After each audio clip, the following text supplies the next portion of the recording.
బాహుబలి ఘన విజయం తర్వాత భారతీయ సినిమా రంగంలో టాప్ స్టార్ ఇమేజ్ కి ఎదిగిన ప్రభాస్ పై ప్రస్తుతం ఫిల్మ్ నగర్ లో హడావిడి చేస్తున్న రూమర్స్ చాలా మందికి షాక్ ఇస్తున్నాయి.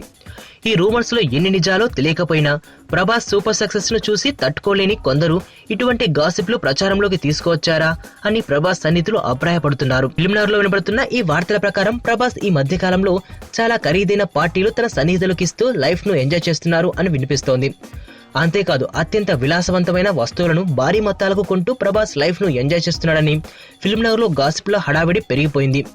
అంతేకాదు ప్రభాస్ పార్టీలపై పడుతున్న ఖర్చు నెలకు 30 లక్షల రూపాయలు దాటిపోతుందని వినిపిస్తోంది. పుట్టినరోజు ఫంక్షన్లకు అలాగే తన కుటుంబ సభ్యులకు సంబంధించిన అనేక ఫంక్షన్లతో పాటుగా ప్రభాస్ వీలు దొరికినప్పుడల్లా తన స్నేహితులతో హాలిడే రిసార్ట్స్ కు వెళుతూ డబ్బును విపరీతంగా ఖర్చు పెడుతున్నాడని రూమర్స్ హడావిడి చేస్తున్నాయి. ప్రభాస్ స్థాయికి ఈ విలాసవంతమైన జీవితం పెద్ద విషయం కాకపోయినా డబ్బు ఇలా ఖర్చు పెట్టే బదులు ఈ డబ్బును ఏదైనా సామాజిక కార్యక్రమాలకు ఖర్చు పెడితే ప్రభాస్ కు మరింత ఇమేజ్ వస్తుంది కదా అని కామెంట్స్ వినిపిస్తున్నాయి. ఈ గాసిపులకు షాక్ అయిన ప్రభాస్ సన్నిహితులు ఈ న్యూస్ ను కృష్ణంరాజు దృష్టికి తీసుకెళ్లినట్లు తెలుస్తోంది. ప్రస్తుతం బాహుబలి 2 షూటింగ్ లో ఉన్న ప్రభాస్ పై ఇలా ఎవరు ఎందుకు వార్తలను ప్రచారం చేస్తున్నారో తెలియకపోయినా వినపడుతున్న గాసిప్లు చాలా మందికి షాకింగ్ న్యూస్ గా ఉన్నాయి. టైం రెండు రకాలు, ఒకటి గుడ్ టైం, రెండు బ్యాడ్ టైం.